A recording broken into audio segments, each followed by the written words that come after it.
everybody, it's Romania Black, and we're on episode 10 of Tsurune. Oh my gosh.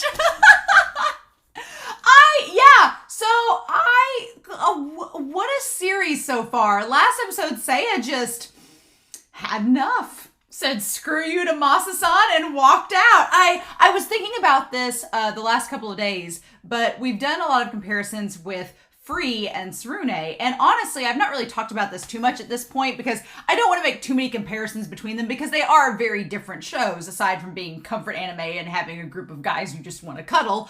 But aside from that, though, I've really been thinking the last couple days about how much, when I started this series, I thought that Seiya was a lot like Makoto from Free. And they kind of are similar. They're very stable, seemingly stable, reliable, supportive characters of our main protagonist. Because in Free, Makoto is like all about Haru and is all about supporting Haru and helping to make sure Haru's in the best place. And that kind of seemed to be the way that Seiya was throughout most of this series so far. And then Shu kind of has like a Rin complex sort of thing in the weirdest of ways. But Shu and Rin's personalities are so drastically different that it's hard to compare them other than kind of some of the things that they say in the series so far. But with Makoto and Free, without spoiling anything, he doesn't really have a moment where he just unwinds and lets loose and is like, I've had enough of being this support character. I'm taking care, I'm thinking of everyone else except myself. He never has that moment. Seiya just finally, it just all implodes. It just goes in and he just can't take it anymore. And it's like, wow. And I was actually kind of giving Tsurune a big hand for taking this, because you have series where there is the supportive character who's always right as rain and I'll support you protagonist no matter what, and kind of like their life coach. And Seiya just says, no, I can't do it anymore. Maybe Seiya doesn't even like this activity. He's just been doing it for Minato and to ease his own guilt for being like responsible for Minato's accident, he thinks. And so, and then Shu's words combined with what everybody else is saying. And Masa, bless his heart, doesn't know the history between all of this. And so he doesn't know what he's saying. And the other people that are saying things, they don't realize the toll it's taking on Seiya. And he just has enough. It's like, oh my gosh. So it all came to a head. But honestly, at this point in the series, I was expecting the big conflict to be with Minato. And Minato's not in a bad place at this point in the series. I mean, him and Kaito still have issues that they're working on, and now has issues he's working on. Ryohei is probably the least flustered at this point. But if you had told me back in episode 1 that Seiya, at the turn, we have this episode and then 3 more after it. If you told me that turning into the third act, this was going to be the big thing, I'd been like, really? And yeah, man, it's crazy. So I've got a few comments before we start this episode, but I'm really excited. Some people have been like, oh, the latter half of the season's really good. It is. And it has me excited. We have this episode, then we have 3 more and an OVA, and then we're just going to jump right into season 2. And I'm really excited because we're just going to go straight into it. The timing couldn't be more perfect, right? Right? I'm really excited about this. But I do have a few comments before we start episode 10. Floor H and 4 Paws also talk about how Shu's really good way back in episode 8 of just breaking down Seiya while building up Minato. I mean, Shu is a character, and these comments kind of range with that, right? H Banana 7 had a comment for episode 6 and episode 7 where in episode 6, I liked that H Banana said that Nanao's character, because I was wondering, like, is Nanao putting on a front about their sexuality? Is this show going to go like a Stars Align route and make a comment about that? I don't know. But they said that Nanao could be overwhelmed with the idea of keeping up with their fangirl squad and seeks Kaito out as kind of a sanctuary or a way to get away from that. And that's kind of a really cool way to look at it because, yeah, at the start of the series, Nanao was all about his fangirl squad, and we got the impression that Nanao was very extroverted and very social and likes to interact with people. But I like the idea that H Banana brings up that maybe Nanao, the fan base has gotten out of control to the point where Nanao doesn't really want to have them on his tail 24/7. So Kaito is kind of his way of getting away from that. So he could very well be serious about Kaito, even though Kaito, in episode 6 didn't think he was so much. So I thought that was a really cool comment, H Banana. But also, I loved H Banana 7's comment about Shu in episode 7, saying, quote, that Shu is like wasabi, green and serene, but stings straight as an arrow. I was like, I love that description of him. It's so true. Because yeah, it just looks like this pretty little green lump on the tray, and then you eat it and you're like, ha! And so that's Shu. And the idea that he digs into Minato's space and says, see how easy it was for me to find your weak point.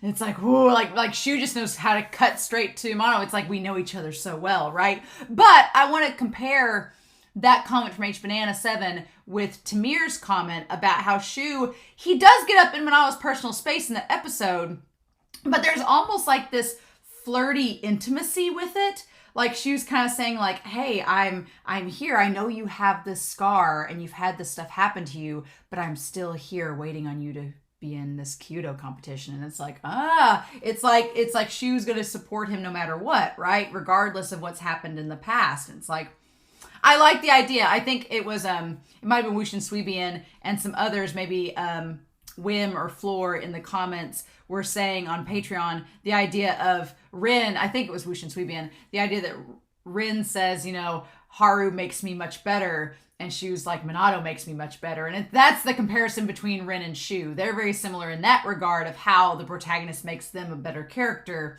But so the question though is, I mean, Shu is going to be like the final boss of this season, or at least we're going to face Shu again, right? That's going to be in the latter episodes, I'm sure. Or this season's going to build up to it and then season 2. But this episode, we got to take care of Seiya, because Seiya left Masa after telling him he hated him. Just completely walked past Minato without saying a word. Left the other 3 guys being like, what's going on? And he's the reliable, stable one who always makes his shots. And now we're about to go into this tournament, and he's the one that's the least likely to hit anything. So we got to take care of some things. And we just got the revelation about Minato's accident and Seiya's involvement in it. And I just, last episode was like a bombshell. I was like, oh my gosh.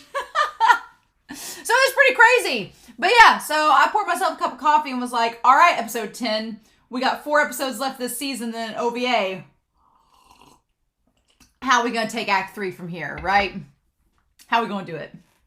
So I'm really excited, y'all, to see what goes down this episode. I hope you all are too.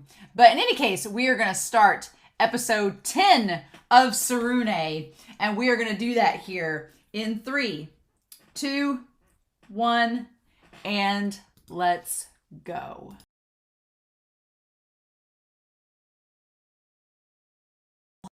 This show just gets better and better. I just, oh my God, that was the most heartwarming ending to an episode of anything that I've seen in a long time. I loved that so much. Oh my gosh. Okay. All right. So we have 2 very, very, very different kinds of ships being developed here. As per Free, you have the Rinharu and the Makoharu fans, and they are quite different ships. But the difference is that in Free, you have other people you can ship Rin with. In this series, who else are we shipping Shu with? So, wow. I'm going to give a lot of praise to Minato's character in this. I really am, because he does some really cool things in this episode that I was like, man, Nanao does some really cool things in this episode that I was like, hell yeah. Kaito is our tsundere cat boy, and he can try. See, here's the thing. A lot of people are comparing Shu with Rin from Free. I've been kind of comparing Kaito with Rin from Free, because it's kind of funny. Like, Shu's like, Kaito, I don't ship with Minato at all. I see them as bros, like they're friends. And Kaito's just like, come on, get it together with your buddies. They're like platonic besties. I would like Kaito and Minato to be platonic besties, if I'm honest. But Kaito has like Rin's personality from Free. He's kind of like kind of a diva, and he's kind of fiery. Rin's not really tsundere, but their personalities are similar. It's like if Shu and Kaito got together and merged, then they'd kind of be like Rin a little bit, right? Because Shu has this flair for dramaticism. Oh my God. But yeah, so Minato's character deserves a lot of praise, because I really like what he does in this episode. He does some really cool things, and he does them without being told to do them, even though a lot of people are telling him what to do in this episode. But beyond that, Minato does some really cool things that any other show, I could have seen it going a different direction. And Minato does not do those things, and so I want to talk about them. But poor Seiya, Seiya getting kind of just pulled to pieces. And again, thank you, show, for not letting this miscommunication linger to the tournament. That was what I was afraid of. I was going into this being is this going to be super angsty? And then Seiya's not going to want to hang out with anybody, and then it's going to build up and just bubble over and burst at the tournament and cause all this drama. No. Instead, Minato chooses to tackle it head on and say, we're not going to have that. No. And I really appreciate that, because that's what you should do. You should not let it just sit there and fester. And I like that Kaito as well was like, hey, we need to get the bottom of this. We got a tournament coming up. We need to figure this out. So there's a lot of really cool things that happen in this episode that I really liked. The fact that the other team, that Kurosaki just shows up to the shrine, very curious. We're going to talk about that whole scene. I still hate the twins. They're so mean. I said in the OP that, I think it was H Banana, said they're kind of like the twins from Ouran High School Host Club. No, the twins from Ouran High School Host Club were mischievous. They were mischievous, but at the end of the day, they were at a good heart. These two little shits, they just want to stir. They just want to push the buttons and try to aggravate people. And I'm like, you're just being annoying. And nobody in Kurosaki really tells them to stop. The president and Shu kind of are like, hey now, don't be like that. But they're clearly being mean, and their team should do something about it. And I love Minato's little dig. He's like, well, it might be you.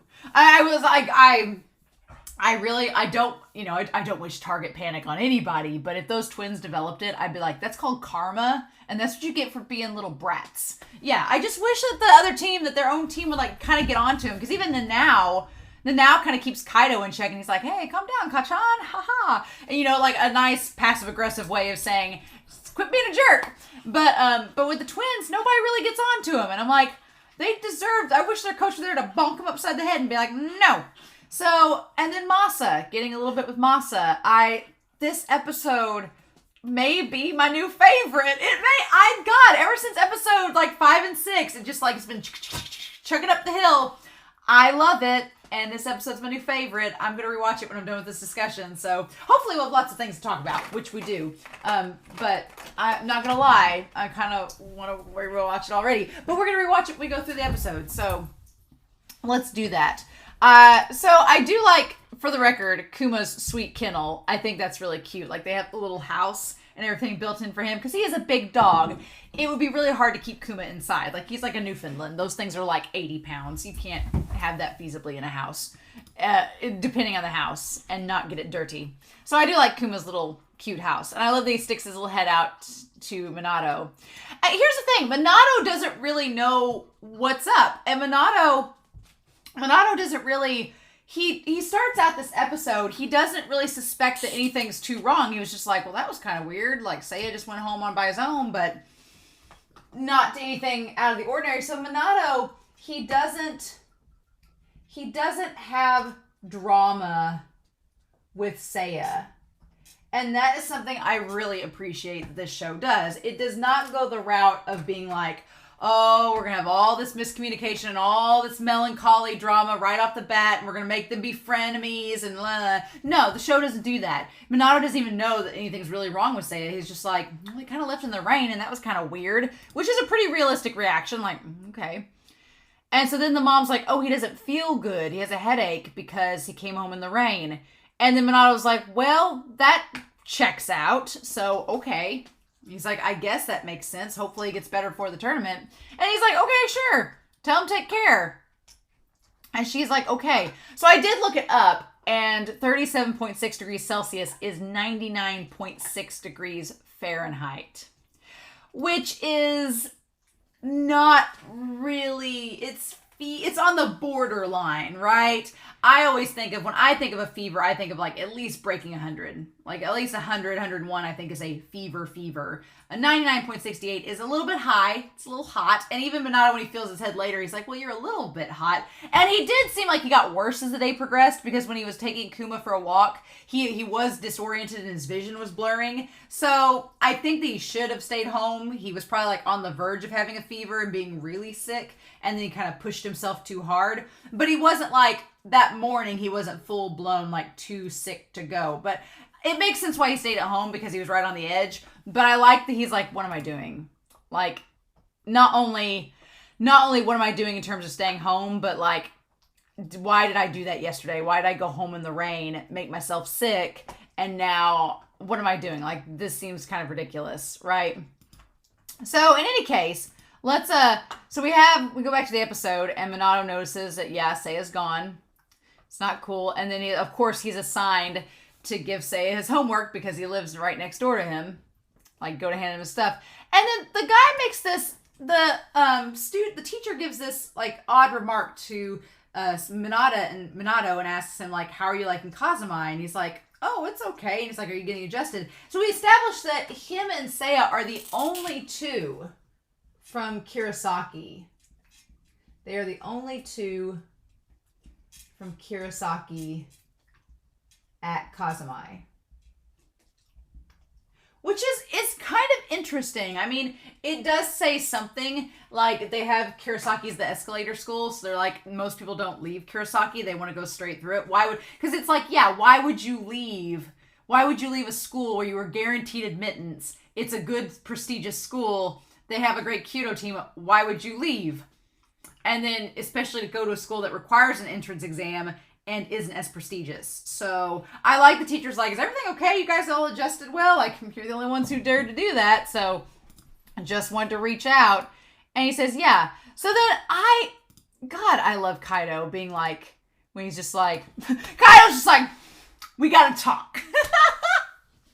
I love Kaito is such a tsundere, but he's a secret softie. And I love that Kaito has slowly, as the season has progressed, Kaito has slowly blossomed and come out of his shell, right? Because 3 or 4 episodes ago, Kaito would not have done this. He wouldn't have been like, we gotta go outside and talk. Wouldn't have done that. Kaito would have been a little too proud for that. But no, I like that him and Narumiya are growing on each other.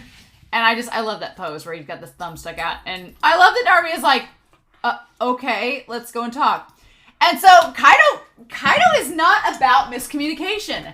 I really like that. Kaito, he does not waste time when it comes to the team. That is one thing about this series that is distinctly different from Free. Free, I love Free to death. It's one of my comfort anime. This one has become one as well.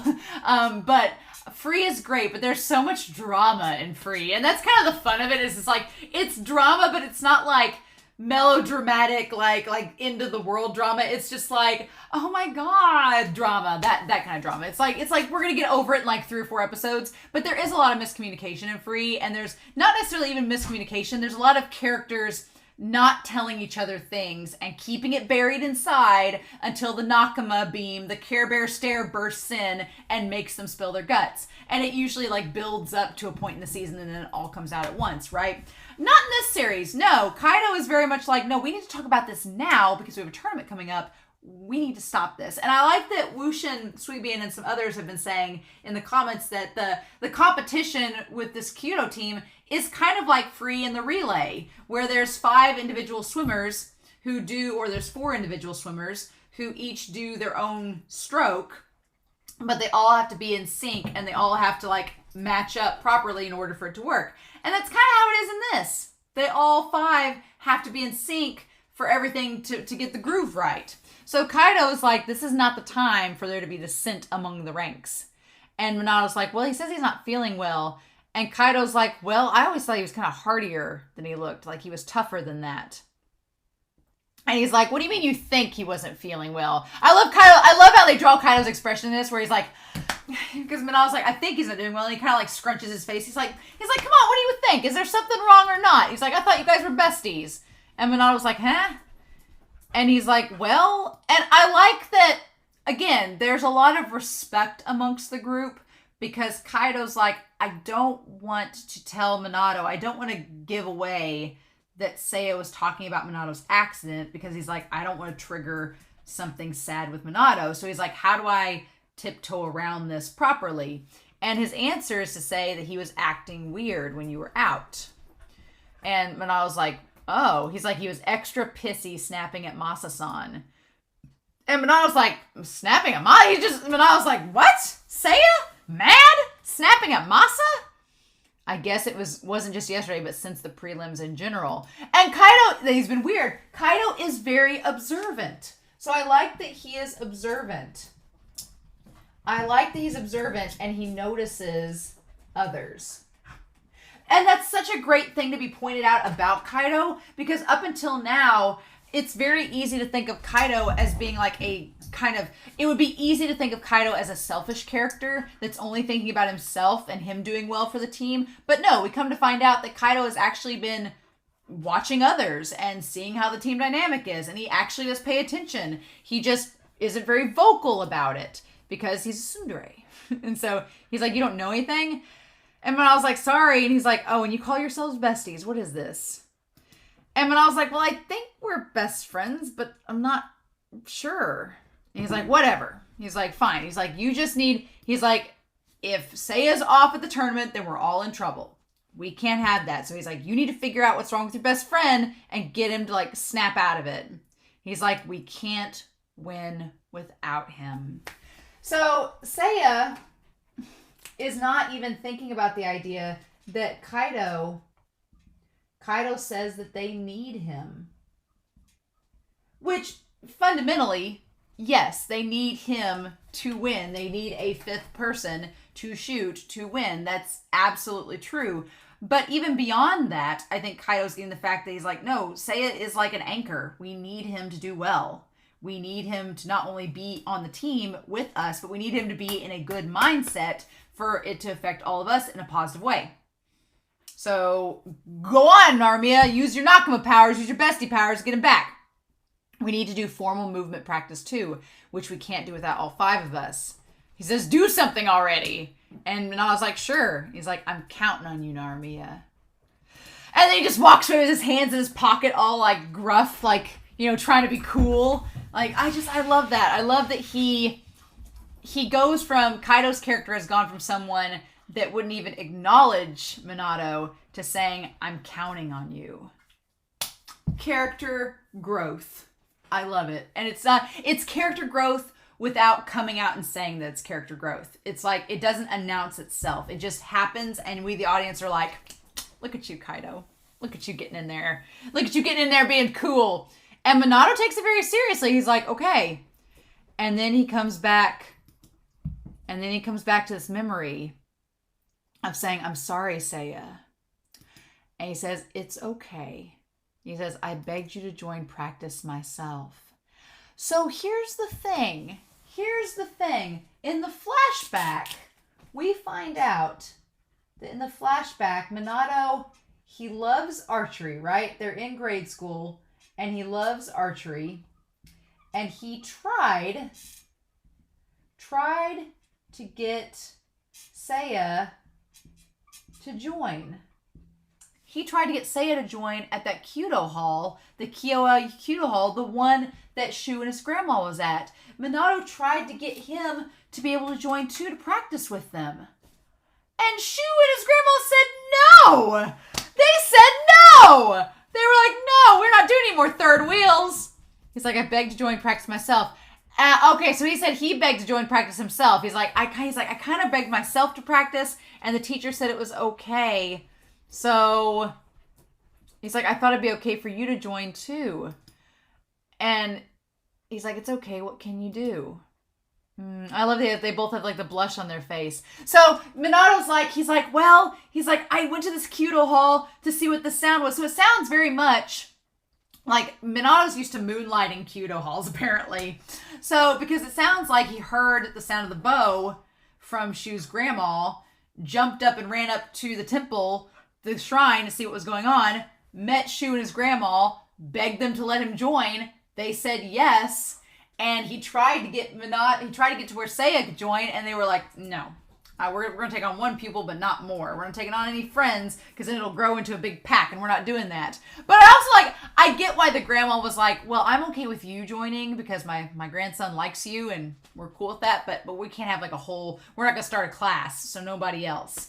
I could see why. It's just kind of funny, because it also seems like a subtle thing of Shu being like, no third wheels. Like, just, Shu is very much like ride or die with Minato, and we're not having third wheels in this business. So they turned down Seiya in grade school, in elementary school. Okay. So there's this interesting cycle here, right? Where we had Minato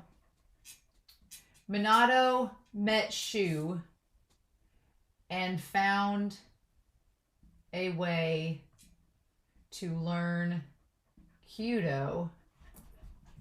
He tried to get Seiya, but he could not join. Then he asks him in prior episodes back, he asks to join in middle school at Kurosaki, and Seiya's like, oh, I'll think about it. He's like, well, I couldn't get you. It's all the memories are linking up now, right? So in this flashback, Minato tried to get Seiya to join in grade school, but Shu was like, no. And so he's like, well, fine. He's like, if you can't join us now in grade school, once we go to middle school, we'll go to Kurosaki and you can join then formally. We'll have a formal archery team and they'll have to let you. They can't just turn you away, right? They have to let you join the club at least. And then if you're good enough, you can shoot with me. And Seiya's like, okay. So then there is the accident.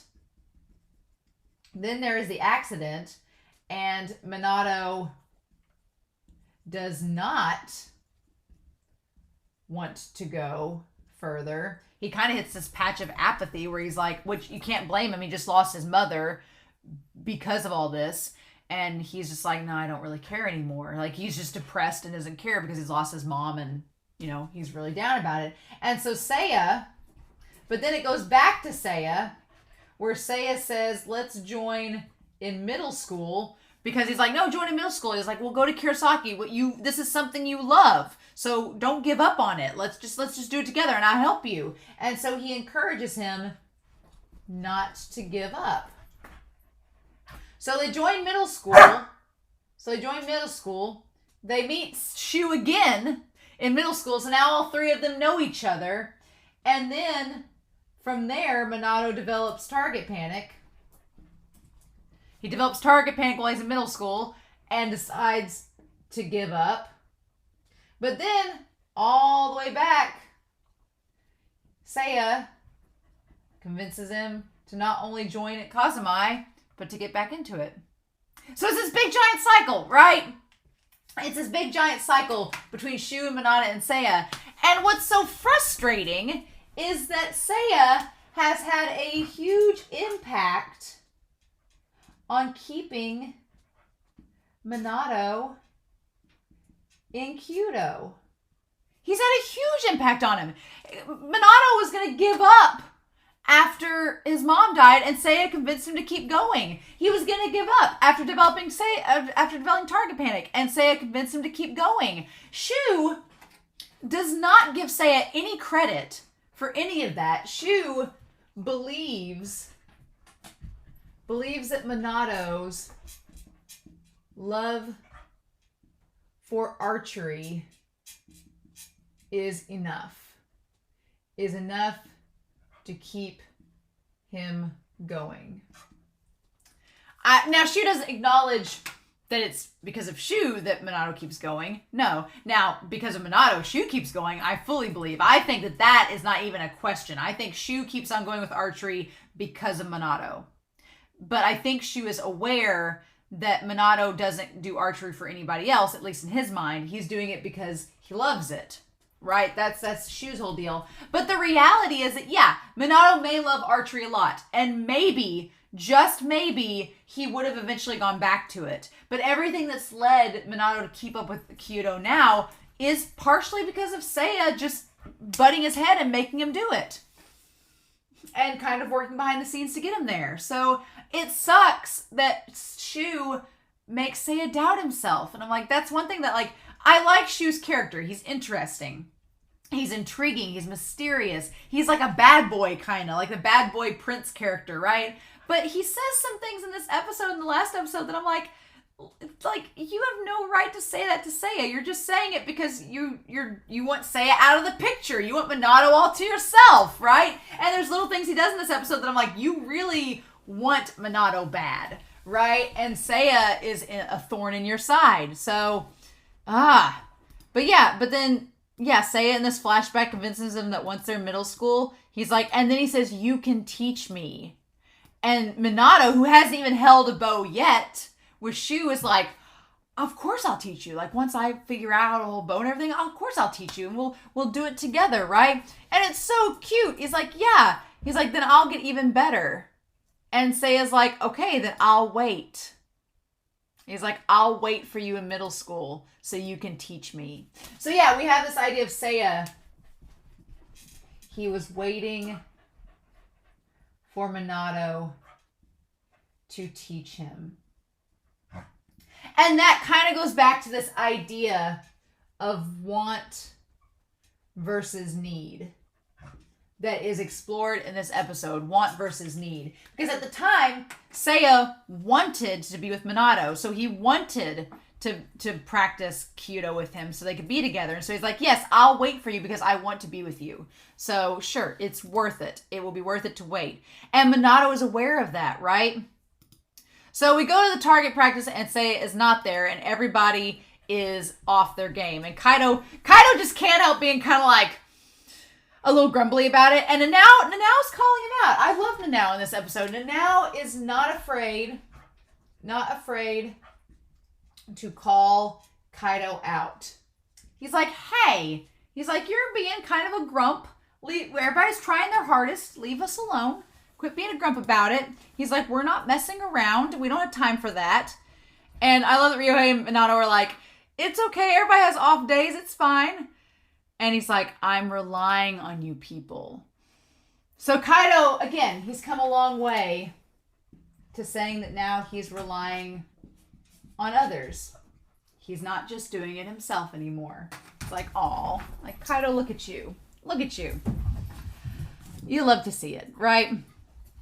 I love the girls. I love that the girls are like, boys.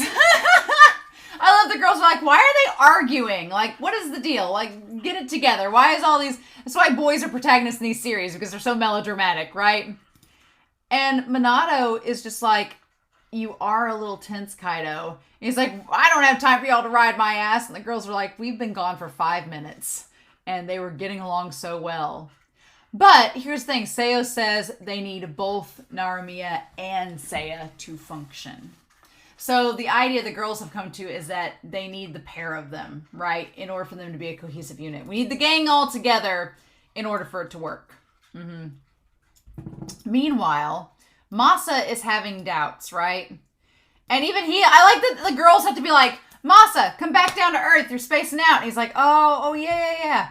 And so he tells them that they have these special talismans to get them to work together. He's like, they have special talismans at the festival that their shrine gives out. They're quite effective.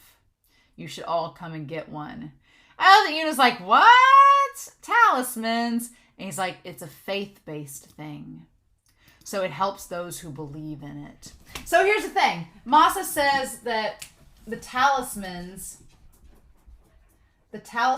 are faith-based and depend on the user.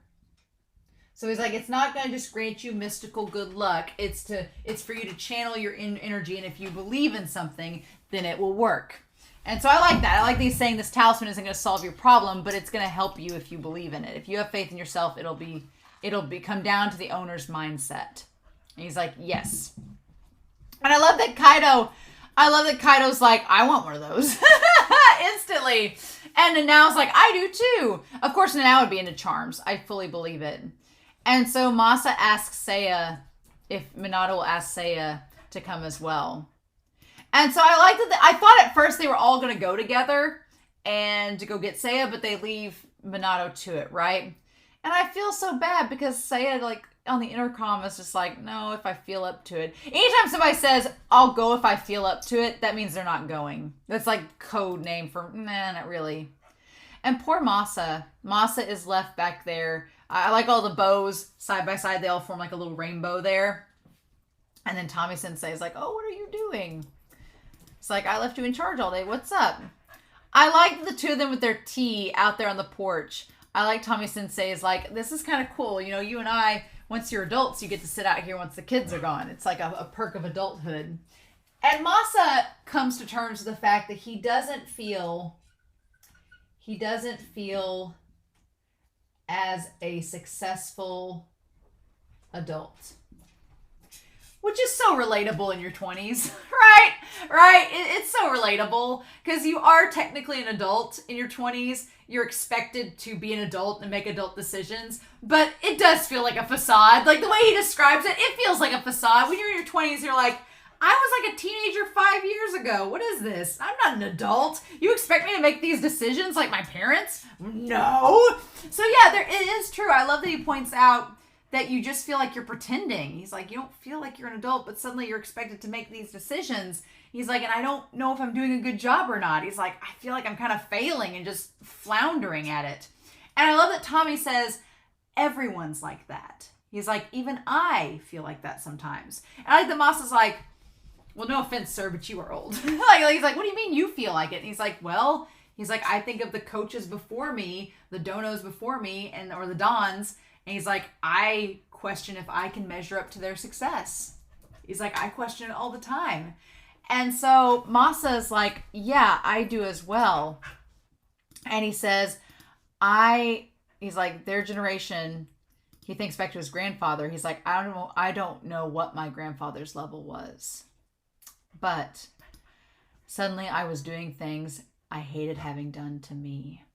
So Masa, he laments that he asked Seiya the same question his grandpa asked him. And the funny thing here is that he doesn't tell us his answer. He doesn't tell us what his answer was. He doesn't say whether he loved or hated archery. That's the thing. We don't find out from Masa.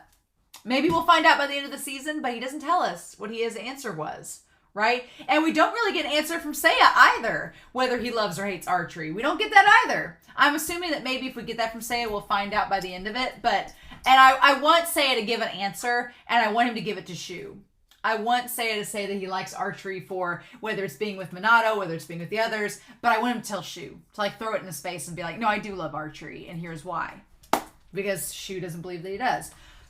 But I like that Masa's like, my grandfather asked me, and I love the way he phrases this, right? He phrases the question. He says, because Tommy's like, you are a fine coach, you're doing fine. He's like, saying, do you love Kaito is not a question.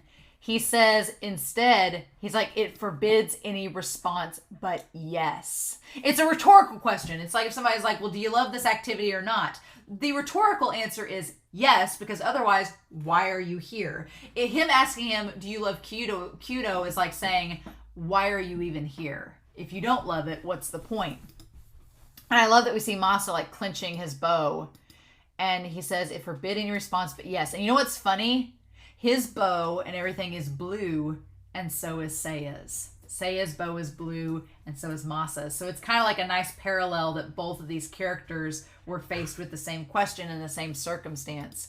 And it's so sad. And he's like, I knew both the questioner's arrogance and the pressure of the limitations it put on the one answering. So it's a rhetorical question. So not only is it's arrogance on the questioner's part, but it also, you're limited into how you answer. So it's just putting you into a corner. You're backed into a corner. So what do you do? And that's why Seiya was like, I hate you, because he realizes what was happening. Right? And he's like, and yet I asked that same question. And Tommy says, well, you loved your teacher more than you can bear. And I love that. I love that thing that Tommy says. He's like, you loved your grandfather. Like, regardless of what your answer was, you did love him, right? Which is going to kind of connect to Seiya at the end of the episode. Obsession, adoration, admiration can be quite similar things. And Masa's like, he doesn't give an answer. He's like, what did young Takagawa think up in a response to that question? And he says, I don't know. I felt like anything I said would be wrong. And so, which is interesting. And Tommy's like, but you did think about it, didn't you? That's good enough. And so he's like, answering the question isn't always necessary, but thinking about the answer and what it makes you feel and why you do it, that's good enough. The fact that it made him think, that you didn't just brush it off, the fact that you did consider it, speaks volumes, right? So I love that. I love that so much. And Moss is like, I guess. He's like, yeah. He's like, I guess I did. And so linked heart, the heart's linked. I like the idea that everyone's heart in this episode is kind of linked together. Like all 5 of them are all like, they're all connected in some way, shape, or form. And then Moss is connected in there as well. So is Seiya. Like it's all just... But these damn the Pucky sticks, because we don't want to do copyright infringement. The Pucky sticks, the fact that Minato, he gave him the Pucky sticks at the beginning of their friendship. And here, he still knows that it's a way to, he's still using it as a way to reach out, right? Because there's a part of me, when Seiya had the leftover box of the Pocky Sticks, I was like, well, he's clinging to this past Minato that doesn't exist anymore. But then when he used the Pocky Sticks to talk to him, I'm like, no, that Minato still is there. I was like, oh my gosh, it was great, right? And he leaves Kuma in charge to tell him. Kuma's a pretty smart dog. Very, very intelligent. And so I love that Kyle's just got his hands on his hips and he's like, what in the world is this? He said he's going to come if he feels like it. And then now, using his worldly understanding of the feminine wills, the feminine wiles, says, now there's a response that would need a lot of thought if it came from a girl. I'm like, are you being a little bit sexist now? And Ryohei, who's like quite oblivious of the opposite sex, is like, well, what are you talking about now? And he says, sometimes she's letting you down easy because you're on the rocks. So Nanao is deducing, based on his understanding of feminine psyche, is saying that either Seiya's response, either Seiya is mad at them for whatever reason, or he wants them to comfort him. Which, he's not mad at the team, he's mad at himself. So it's definitely more the second. It's like it's either a plea for help or it's that you're mad. He's like, either they're letting you down easy, or it's like, try harder to invite me, make a fuss. I love that he like just tilts his head like that. And I love that Ryohei is like, that's annoying. His face, Ryohei's face when he's like, that's so annoying. Why would a girl do that? It's like, oh, Ryohei, honey. Oh, sweetheart. Oh, no. Ryohei has not had a girlfriend. He's not had a partner. Bless his heart. He's so innocent, though. I just like that he's so blunt. He's just like, well, that's stupid. Why would you do that? But the way that they drew his face is literally the cutest thing in the world. And Kaito's like, yeah. And Nanao's like, oh, well, I think it's cute. So, here's the thing. Nanao thinks it's cute. He acknowledges the tsundere. He's okay with it. We were talking in the Discord. I might as well bring it up now. We were talking in the Discord because someone in the Discord was like, when was it announced that Kaito and Nanao are cousins? Because it's been brought up and people in the comments have been like, oh yeah, it's cousins. Too bad we can't ship them. And someone on the Discord was like, when was that even brought up? And I said that I didn't really honestly know either. I was like, ah. And then I think it was Wim posted, it was either Wim or Bella, someone in the Discord, and I apologize for not knowing who, posted a picture of the episode 1 where the girls were gossiping and they're like, well, I hear that Nanao and Kaito are cousins.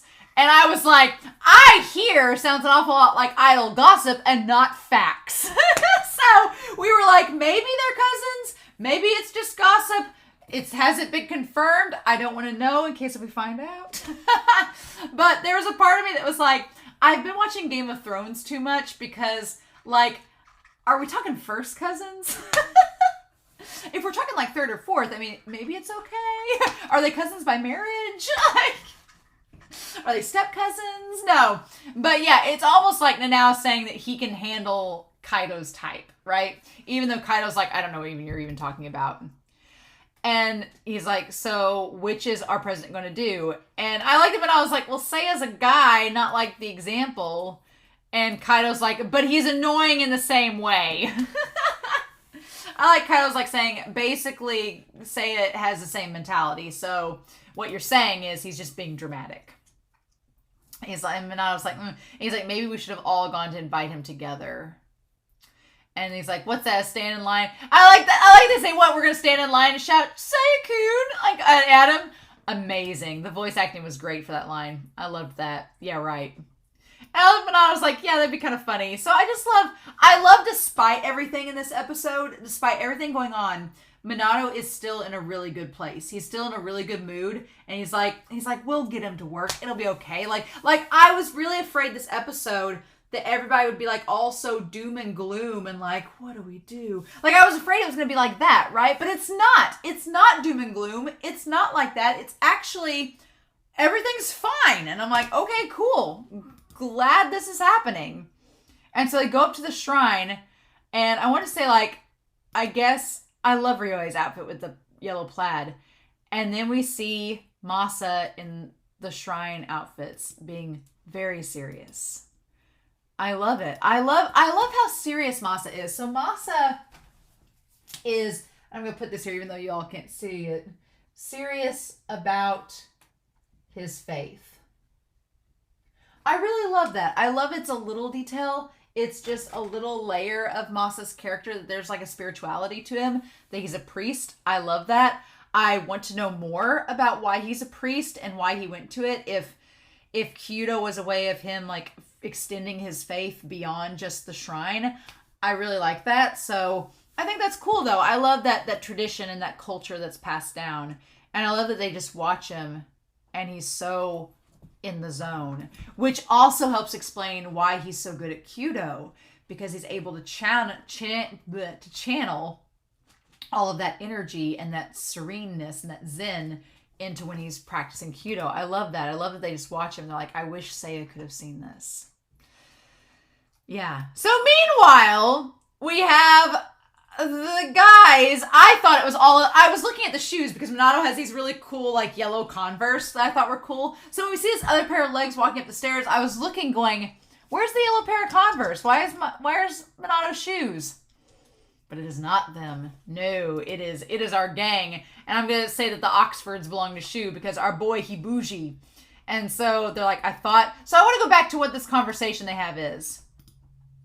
The guys, the other team saying, I'm impressed that you know about this. And they say, I was looking for a present for Nori-Rin. Okay, so there is the one guy that Nanao becomes friends with, the Nori-Rin. Nori-Rin, someone said this in the Discord. They were like, this isn't really a spoiler, but they're like, Nori-Rin's kind of like the guy, there's a guy from Jujutsu Kaisen who like fanboys about like an idol. And that's kind of like one of these guys. And I was like, oh, okay, that's kind of cool. So Nori-Rin, one of Kirasaki's third years, is a fan like Nanao. Okay. He's the fan of Nori-Rin. I was like, oh, okay, cool. I was looking for a present for Nori-Rin. And I thought a talisman would be cool. Cool. And it figures it's Nori-Rin. It's hard to know what to get an idol, right? Yeah, he has the shirt and he has the fan and everything. He's like, you children can't comprehend the purity of my love for Nori-Rin. Yeah, he's basically like Toto. Funny. Only like more Bishonen. You can't compare my love for Nori-Rin. And they all show up. Yeah, no, Shu has the Oxfords and the black jeans because of course he does. And there's him carrying it for the festival. And the one guy, the one third year, the one that got mad at the first year's taking his spot, he recognizes Kazumai's coach. He recognizes Masa. And they're like, what's this about Kazumai? And he's like, well, that priest is Kazumai's coach. And they're all like, oh, interesting. So, and then as luck would have it, it's like damn West Side Story. The two sides meet up and it's like, oh, what are we going to do? And if those two damn twins hadn't been there, I don't think there would have been drama. But the two twins are awful. So there's that. And Kuma, our best boy, going in for the win. Getting Seiya to come out and see the Pocky sticks. I do like the little animation detail where they make his cheeks flushed like he is actually not feeling good. I like that. And yet Kuma's like, come here, look at the Pocky sticks. Check it out. And so then, yeah, I like that they all just stare. And I like the one guy has a giant Nori-Rin fan. Shu looks just as calm and collected as always. But the twins, they're like, if it isn't Cosma, the team that squeaked through the prelims, what are you doing here, praying for luck? Yeah, these two twins, they can just buzz right off. Because I'm like, nobody asked you. You didn't have to be annoying. You didn't have to say anything. Could have been quiet. Could have been seen and not heard. You know, but no, they have to make themselves known. And then I do like the president says, both of you be quiet. And they're like, oh, we're just saying hi. What the president should have done was at that point be like, no, be quiet and go stand over there. Like, go away. Because they're not just saying hi. They're like, what do you say during a miraculous encounter like this? At last we meet again. Yeah, I mean, that's kind of the joke. But Kaito does not like the twins. Does not like them at all. Thinks they're dumb. I don't blame him. And poor Nanao is just like, this is going to just cause a fuss. And they're like, what are they going to do? Take revenge? Revenge would imply that they hurt us somehow. Yeah, and they haven't at all. I'm like, just president, make them shut up. Stop talking. And Nanao looks over. You can see Nanao looking over at Kaito like, please don't blow up. Please don't blow up. And he does. And he's like, you're not here to pray for luck too. And they're like, oh, hardly. We don't need that stuff. Do you really think some talisman's going to help Kazumai? And it's like, leave him alone. And then Kaito just gets mad because Kaito had kind of thought that. He's like, yeah, we're going to get the talisman to help our chances. And the twins just kind of make fun of him for it. With your target panic guy and your buckling under pressure guy, meaning Kaito. Making fun of Kaito and Minato. And so then they're like, maybe someone will... And the president just... I'm like, President, stop them. Like, he's just looking at them, like, with disdain. But I'm like, say something. You're their senior. You're their senpai. Quit letting them get away with it. They're a bunch of brats. And so they call out Minato and suggest that maybe he'll develop target panic again. And they wink at him like, what a bunch of little bitches. And Minato, he was just like, oh, well, he says, with how fast you shoot, it might be you. He kind of has, you know who he channels in that moment?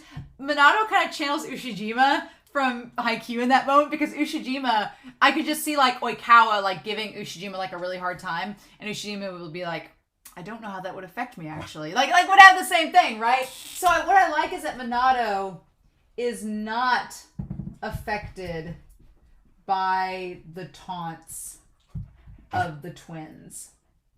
That's how him and Kaito are very different. Kaito gets affected by the twins' taunts so much. Like, he takes it so seriously and personally, right? Whereas Manalo's just kind of like, okay, I don't see how come. And I like that the twins are like, and they blush. The twins are like, oh, what, was that a dig at us? How dare you? They're like, that's pretty sneaky of you. And he's like, no. He's like, I'm being serious. If you don't hold your draw properly, you're going to lose track of your firing form. He's like, that's 101 of archery. And then and then they're like, oh, are you concerned trolling now, huh? And Nanao can just see that Kaito's frustrated because not only are the twins still at their antics, but Minato's not affected by it, and Kaito's mad at himself for being affected by it. And Nanao's like, you guys are the ones that started this crap. And that's when Nanao's like, I need to diffuse the situation. Nanao is like, okay, someone needs to step in and stop this from getting worse. I know. And that's when he notices the one guy's shirt. And he's like, oh, is that Nori-Rin? And Kaito's like, what? I love Kaito's face where he's like, what are you talking about? And the one guy's like, oh, what? He's like, you've heard of her? You must be hardcore. Like, she's not a popular idol. She's like very, very niche, right? And he's like, oh no, I don't know much. I love that Nanao is the small talk king, because this is small talk 101. And I'm like, I'm 1,000 times here for it, because if there is any way, I've had to do the same thing that Nanao has done before, and it is not easy. So what Nanao is doing is sensing that there is some dissent amongst two people in a party. And he's like, we need to stop this from getting out of hand. But I'm going to distract by drawing attention to you. Like, I've been to an event before where I had a friend, and I had two friends at this event. And one of my friends brought one of their friends. But the friend that they brought did not get along with my other friend. And so it was like awkward city. And I was like, let's be adults. And so it was kind of like, okay, well, let's talk about this thing over here and distract, right? Because you don't want, I mean, what can you do? You're all human. You're all adults. It's either going to be awkward or you're going to make it work. And then now, because he has the fangirl club, I'm sure he has talked to these girls about this idol, which is kind of interesting that usually idols are liked by guys, though. So maybe the girls haven't talked to him about her, about Nori Rin. He's like, oh, I don't know much, but that's a t-shirt. He's like, I don't know much about her, but that's her t-shirt from the 2020 tour, right? Like the one that was through like Kyoto to Tokyo, right? It was that one. Did you get that in Kyoto, or did you get that in did you get in Nagasaki? Where'd you get it? Like, you know, it's funny. Like he's like, oh, I don't know a whole lot except for a t-shirt from 2 years ago and the exact tour that it was from. And he's like, oh, and this guy's instantly like, oh my God, you got it. So am I secretly, here's the thing. If Kaito and Nanao are cousins and I can't ship them together, sad days, platonic cousin besties, but can I ship this Nori Rin follower with Nanao and they can both like go to her concerts together and share their love? Are they both overcompensating for their mutual love for each other after this episode? Can I have that? I'm here for it. Let's do it. He's like, with Nori Rin's tear-jerking solo performance. And he's like, I can't believe there's a Chevalier at Kazumai too. So Chevalier just meaning that there's a fan. So yeah, he instantly makes friends with the third year. Fun times. And then I like this shoe.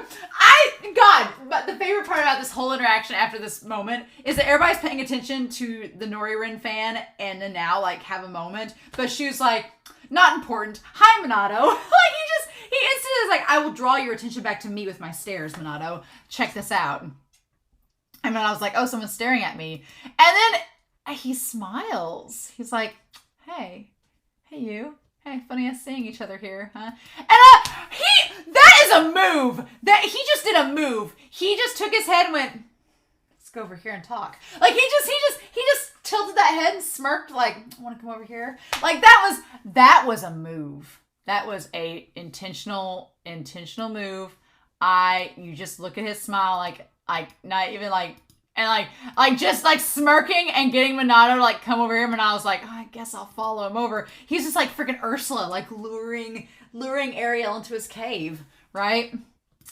The other Forteds, I like that. Okay, so Nori Rin is part of an idol group because Nanao said, well, the other four did solo concerts too, but so he's a fan of one of the idol girls from like a girl band. Okay. And then Kiyoani, for a hot second, has to show us that they can, in fact, in case if you've forgotten, animate water really, really well. And so they show us that. And then she was like, oh, where's Seiya? I'm amazed that Shu even mentioned Seiya. I'm amazed that he even mentioned Seiya. I'm like, are you glutton for punishment? He asks where he is, but he doesn't even mention him. And Minato was like, no. And he's like, oh, I'm sorry to hear it. And then he says, it's to be expected. And Minato was like, wait, what? Huh? It's just like, you know, Shu is like a dark prince. He's a dark prince. He's a bad boy. He's got black skinny jeans on. He is a bad boy prince. He is the bad boy prince, and Seiya is the white knight. Right? Seiya is the chivalrous one that has been self-sacrificing, and Shu's the bad boy prince that's like, come on, let's do this. But yeah, he's like, he can't be with you all the time. And when I was like, well, he's not. You knew you'd have to break it sometime. He's like, what does that even mean? And so Shu was under the impression that Seiya had told him what he said. So interesting. Shu thought that Seiya would have confronted Minato about what Shu said, which is thinking a little highly of yourself, Shu. And so she was like, oh, Seiya didn't mention it? Why would he? He's like, mention what? And he's like, oh, well, you know. I love that he just like, he blinks. I love that Shu like takes a second going, no, I'm going to tell him. Like, he says no. He says, I told Seiya he was just practicing archery because of his obsession with you. it's not good for him and it's not good for you. So Shu basically said that Seiya had an obsession with Minato, and that's why he was in archery. And it's not good. But that's so, it's almost hypocritical, because he told Minato a few episodes ago, he's like, you came into my world and changed my life and you have to take responsibility for it. The same things happened with Seiya. Seiya came into Minato's life and changed it. But the thing is, Seiya took responsibility for it. He was like, you came to my life and changed it, so I want to be with you and I want to claim a spot in that.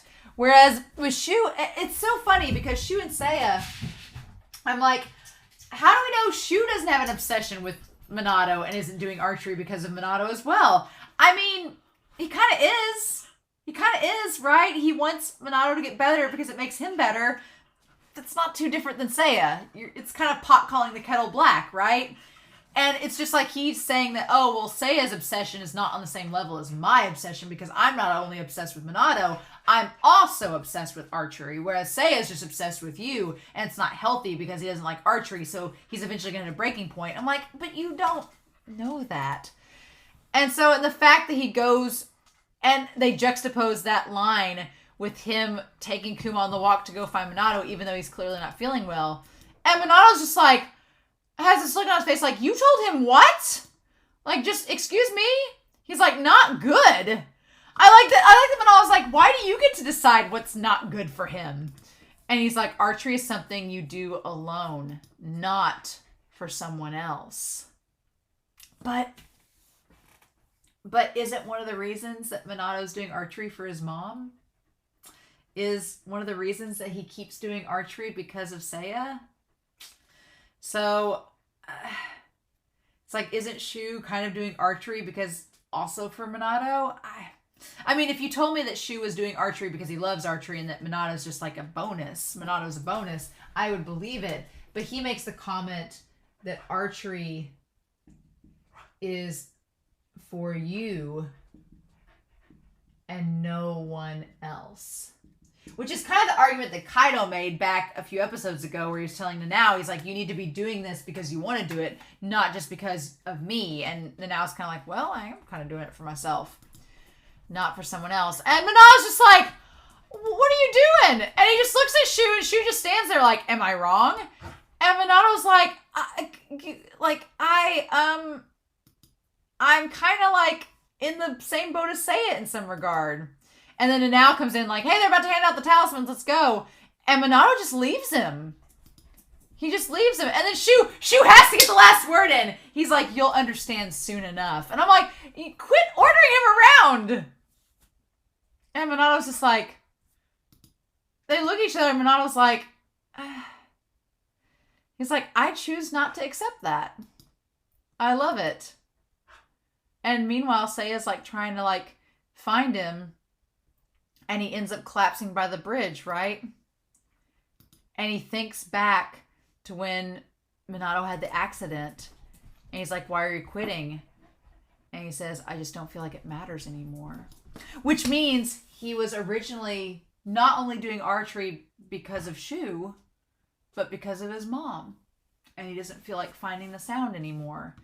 And Seiya realizes, he's like, no, he's like, you love this sport. Don't give up on it just because of what's happened. And he's like, this is some, like, he wants Minato to be happy. And he's like, it does matter. And he's like, you need to keep doing it. And he's like, we're going to go to Kirizaki together and do archery. He's like, no matter what. And Minato's like, okay. He's like, you've never done archery before. And he's like, I'm going to start. And that's why you have to do archery with me, so that we can do it together. I love it. So I love that they get the talisman, and Nanao's like, wow, I thought it'd be like fancy and have all this writing on it. And Kaito's like, it's just a normal shrine token. Like, it's not fine. He's like, what did you think it was going to look like? And I love when they give it to Minato to take to Seiya, and they put all their energy in it. And Kaito's just like, Like, Ryuhei and Nanao are like, yeah, put all our energy in it. And Kaito's like, yes, put all our energy in it. It's so cute. It's so cute. But he goes to the bridge. And so we see Seiya, like, remembering when he first met Minato, when Minato and him first met Shu. And he thinks back to that moment. And Shu's like, who are you? Like, Shu's just like, who's this third wheel that's come in? Who's this? And he's like, I'm Seiya. And Minato's like, Shu, and then he holds like his side and he's like, I'm sorry I never called. Like at that moment. And then Shu says, and Shu's like, oh, well, you're still doing archery, aren't you? And he's like, yeah, because Seiya said I should. And Seiya's like, I'm sure Sensei will be relieved. So and in that moment, but the funny thing is Shu, like Minato just told Shu to his face that the only reason he's doing archery is because Seiya convinced him to. And I'm like, you keep saying that Minato is going to realize that he doesn't need Seiya. And I'm like, but Seiya got him to get back into archery. I'm like, I feel like Shu is a bit unfair to Seiya because he's jealous of him. And because he doesn't like the fact that Seiya and him are close. And so he tries to drive Seiya away, saying that Minato doesn't need him. But I love that Minato's just like, no, I'm not going to stand by and let you do this. And the thing about it is, the thing that, again, I said at the beginning of the episode, the thing that I love is that Minato, he does not stir the pot. There could have been all this melodrama in this episode. There could have been a whole bunch of melodrama. Minato could have came out and been like, you were wrong, Shu. Say blah, blah, blah, blah. And he could have been like, this is this and this. He doesn't. He's just like, okay, that's your theory. Okay, I'm not going to say you're right or wrong. Whatever. And then when he finds Seiya, he doesn't tell Seiya about Shu telling him. He doesn't even bring Shu up. Because I think Minato realizes at the point, he's like, well, shit, Seiya probably feels really bad because of what Shu said. So Minato knows that bringing Shu up is just going to touch a weak spot and make Seiya really upset. So he doesn't say it. He doesn't even point it out. Because at this point, it doesn't matter. He's like, you do feel a little hot. So he catches up with him on the bridge. He's like, oh, I know. And he gives him the talisman. And says, it's for you.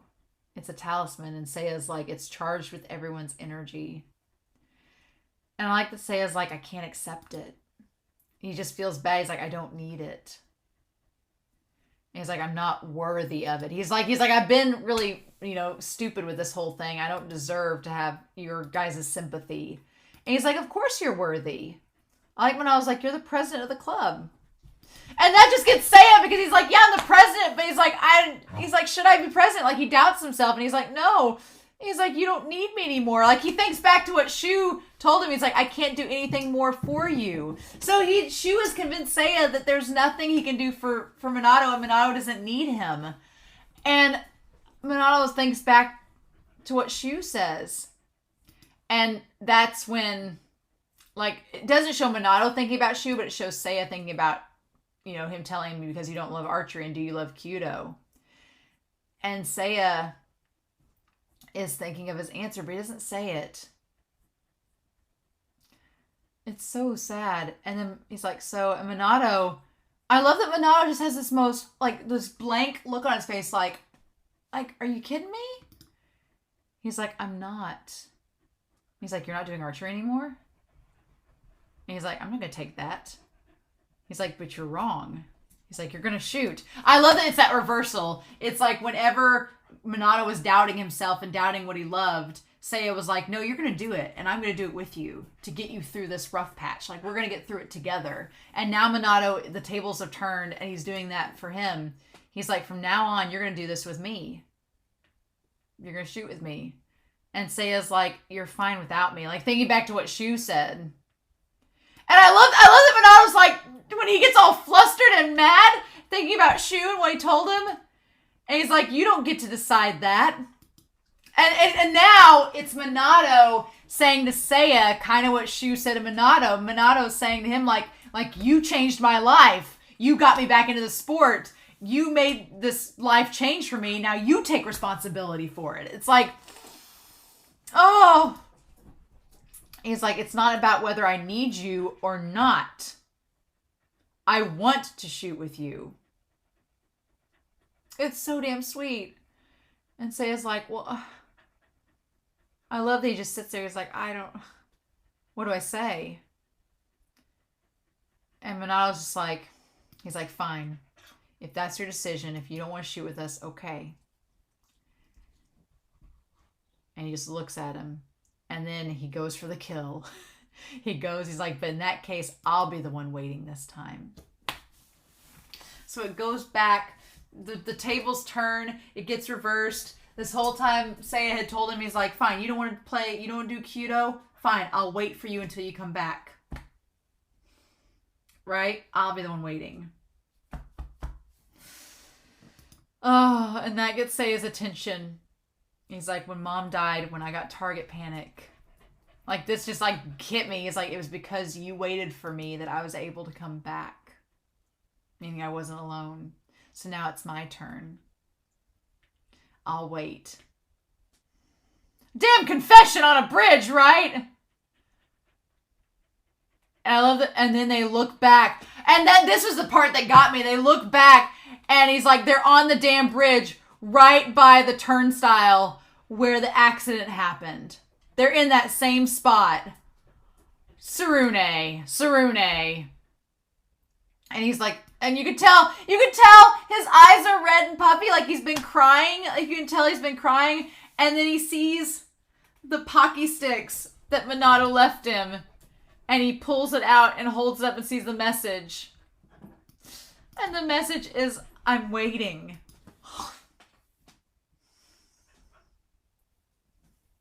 Done. Dunzo, y'all. And then he's like, okay. He's like, that's not fair, Minato. I can't exactly leave you waiting now, can I? Oh, and I love how happy Minato looks. I love that Minato's just like, yes, good. You're going to shoot with us. And he's like, yeah, it's so sweet. And then he lays his head on his shoulder. And he's like, just let me rest for a minute. I wanted him to hug him so bad. I wanted Minato to hug him so freaking bad. I wanted it. Fine. It's fine. This is good enough. And he's like, sure. And he just stands there solemn, like, all right, best bro. I'll let you do that. It's so good. It's so good. And then, yeah, they go back the next day to the Kaito Hall. And he's all set to go. And Masa apologizes to him. He's like, hey, I'm sorry. I shouldn't have asked you that question. And I love that Seiya's like, well, I don't know if I love Kaito yet or not. I haven't made up my mind. But one thing I do know is that I do hate you. I do hate you, Masa. And everybody's like, because nobody knows about him saying that he hated him. So everybody's like, what, you hate Masa-san? What? And Masa, I love that he just goes, like, okay. He's like, fine. He's like, all right. I see how it goes. He's like, Seiya's like, I'm not forgiving you for being an asshole to me, but in his mind. But he's like, fine, I'll still do this. And then he like shoots it straight, and then we go back to the old Pocky box and the new one. The one saying, I'm Narumiya Minato, let's be friends. And I'm waiting.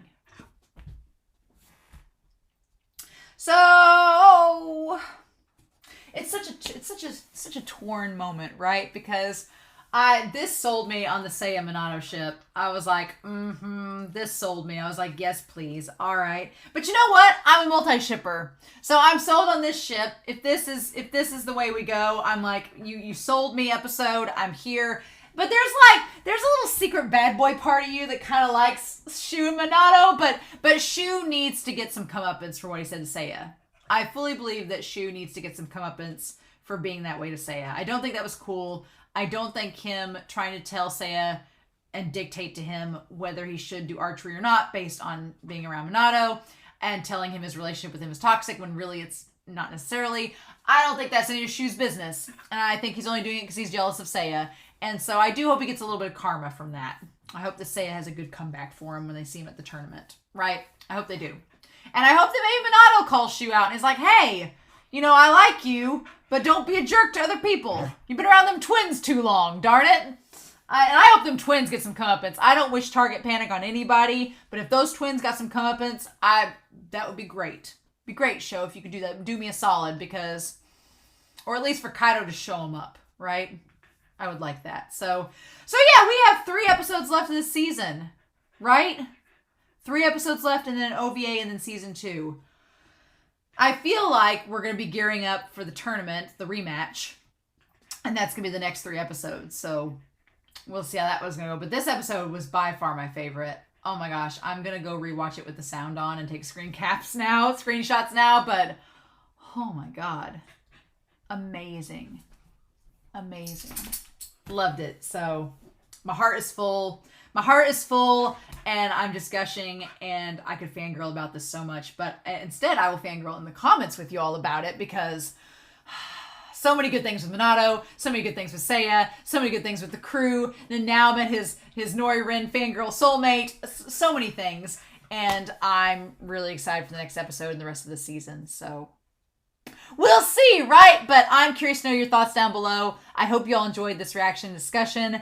I hope you all have a wonderful week. Please stay safe, take care, and yeah, I'll be back next week with episode 11 of Tsurune.